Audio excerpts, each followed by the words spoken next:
This is our summer movie roundup. It's still 100 degrees in here. Yeah. So, Toy Story 4. They wrapped it up so well with the third one that I feel like that they should have just left it there. Yes, I know.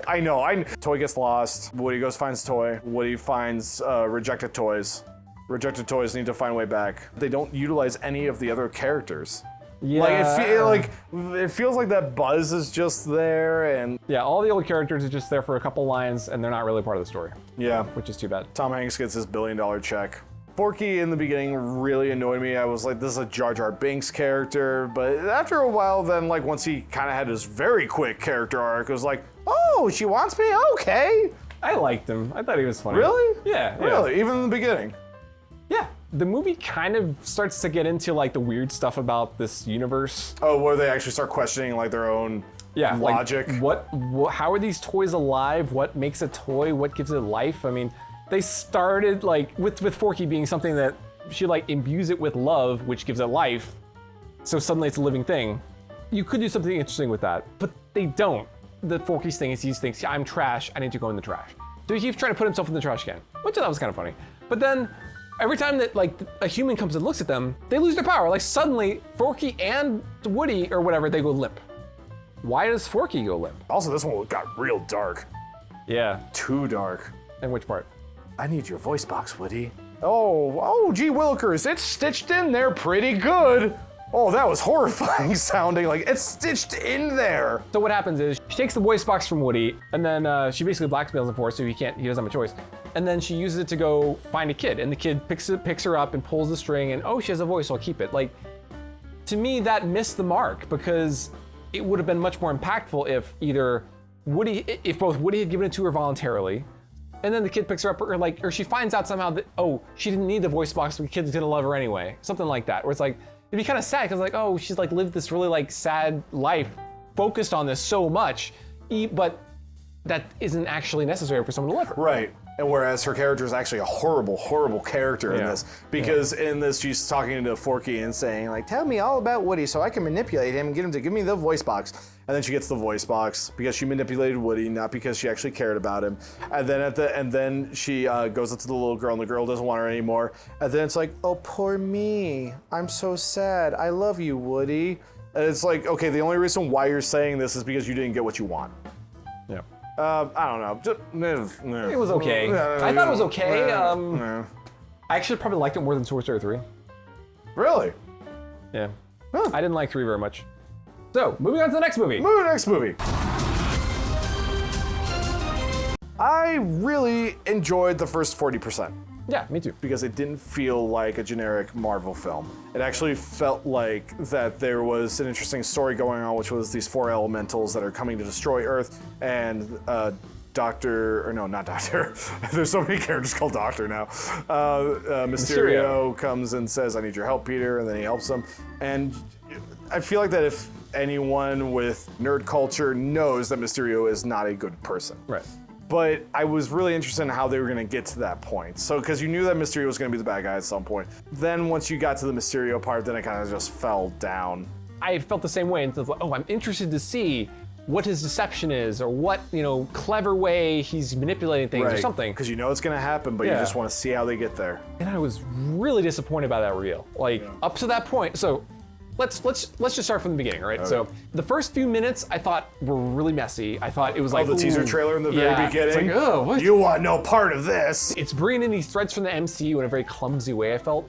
And I'm like, okay, this is not going well. But as soon as it starts focusing on like the kids and their relationships, I'm like, all right, great, I love this. Like, it's fun. There's fun jokes. They're on the plane. There's interesting character stuff going on in there, like how Peter is dealing with the death of Iron Man. It's showing that he's not mature enough to accept the responsibility of his powers, basically. Right, and he's struggling with that. Right, because the entire theme is that, oh, you could be the next Iron Man. Right, and he's like, oh, that's too scary and intimidating. I can't think about that. So he's trying to get away from it and just at least have some respite from all the craziness that's happened, which makes sense for anyone, especially a kid. Then they get to the place where he gives the super powerful goggles that are like control a $1 billion weapon system to Mysterio. And in that scene, I'm thinking like, this seems kind of forced to me because, first of all, the first thing that got me was like, wait, they're sitting in this bar wearing their superhero outfits without their masks on, especially Peter, who cares about his identity. Like, there's people all around you. But I guess you could think, well, they think I'm the dark monkey or whatever. Yeah, so yeah. like, maybe, but I would not think he'd be that, free about it. Especially at the end about how he says, "It's Peter Parker," and now to the entire world, "Oh my God!" Right. Which was a cool teaser, I think, for the next movie. Oh, it was, especially how they got J.J. Jameson. What's his name? The actor who plays J. Jonah Jameson back. That was good. I like that. So clearly, Peter was viewing Mysterio as like, oh, he's like the new Tony. I'm not the new Tony. Yeah. Which made a lot of sense. Yeah, because he needed guidance. Right. And Mysterio was kind of there to just show him his guidance. So that was and nice. as the audience, we know Mysterio is pretty much lying. Yeah. But how you're getting there, that's the interesting part. But then as soon as they reveal that Mysterio is just like a spiteful nerd, basically, who I had this great invention that Tony insulted me and he stole the idea and whatever. Okay, Tony's dead. So why don't you just literally take your nerd crew and be the new Iron Man? Legit. Because you can just have a big company and you can be the new Stark Industries. You clearly have the talent for it, right? So that was a big disconnect for me because all of these people who were they're basically spurned, scientists and computer programmers and stuff who had been, working throughout the MCU, which I thought was cool. They're oh, this is the character from Iron Man 1 who the bad guy was being a jerk to.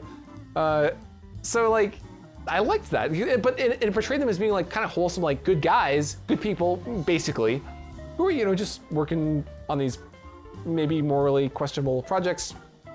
But they're not outright bad guys. So it made no sense to me that they wouldn't just go, oh great, we found each other, we have a good team, we're all capable, why don't we just make a company, go public and make $1 billion and we'll get all the success for ourselves now because all these other people are gone. Yeah. So that right off the bat, I'm wait, what? And then their plan was kill thousands upon thousands of people, which I guess I could swallow based on Mysterio being kind of nuts, but everyone else is kind of a normal person. So I totally didn't get wait, you guys are all cool with killing thousands of people to make a point? I just didn't really get what they're going for. They clearly could have just done something more. There wasn't necessarily clear motivation. It was kind of muddy. You want revenge on a guy who's dead. What? What? Yeah. What? And they were doing this illusion stuff before they got the goggles, so clearly they already had the illusion. What's the point of all the drones?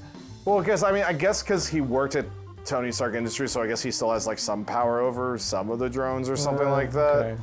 I don't know if it's maybe it showed us too much of him talking to his crew to it just spoiled all the mystery or something, but it just... I didn't find that as jarring because Mysterio, the character's always been kind of goofy in a way, and it's just, I'm Mysterio, ha ha ha. So it kind of felt more like a comic book where it didn't take itself nearly as seriously, where it was just kind of goofy, tongue-in-cheek. And they even play with that, when he's doing his final hologram, and you hear Mysterio in the background you killed my family, or something like that. I feel that they were self-aware a little bit for it. Yeah. It's not great by any means. No, I think it's probably on the weaker end of the Marvel movies. It is. But it's not bad. No. I still remember. I don't remember too much of the film because it's already leaving my mind. That's the thing. It's leaving my mind. But I remember the feeling that I got out of it. It was okay, that was quite enjoyable. But it's not leaving the lasting impression on me that I wish that a film would. Yeah, I like MJ and Peter. The casting was really good. The casting for everyone was great. I thought Ned was more annoying in this than Homecoming. I liked Homecoming Ned more personally. Yeah, I thought overall the acting was really good. And I liked the dynamic between Peter and MJ. Yeah. I thought that was really nice. Yeah, so everyone gave it their all. I think the script was weak, and I don't think the direction was very good. Yeah, I would still say it's an okay film. I think if you want a summer film and you want to get out, you want to go to the movie theater and you want to come out and see the sun and feel the warm air on you, you want to feel good and get that summer feel, go see Spider-Man. I think it's fine, but it's not a great film, but it's okay. If you're watching all the Marvel movies, you might as well. But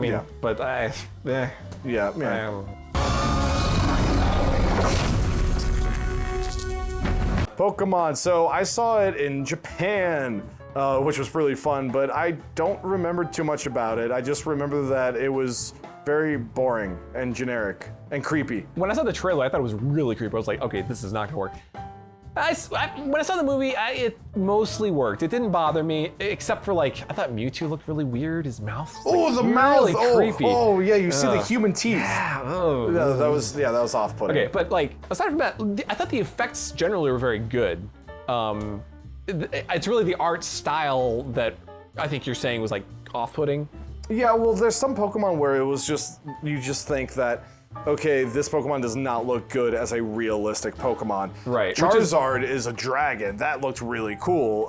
Like Lickitung or whatever with a giant tongue. Like, From a technical standpoint, I thought it was very good.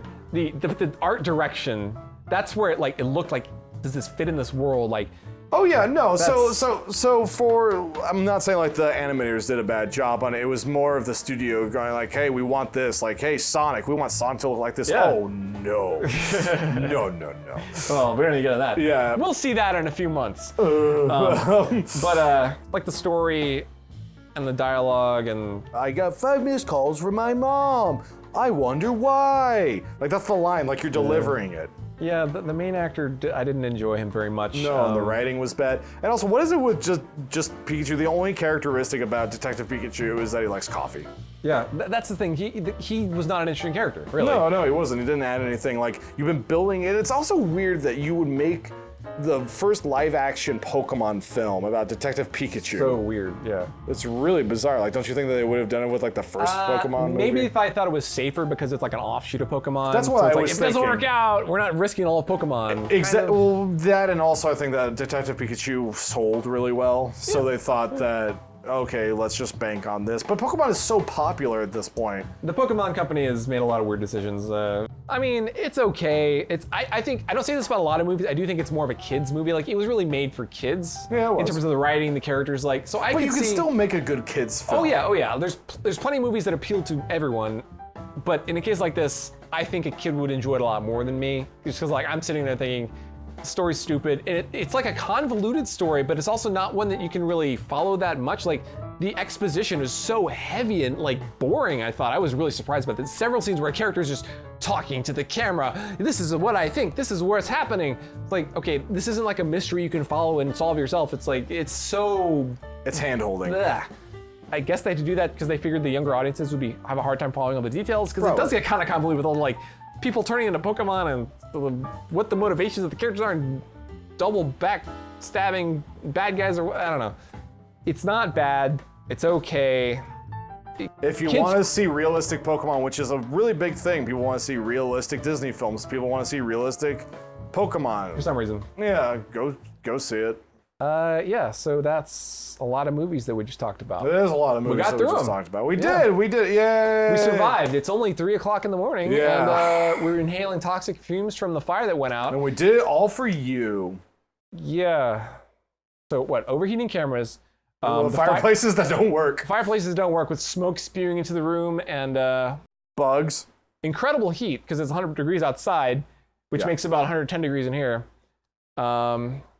Nah. Nah.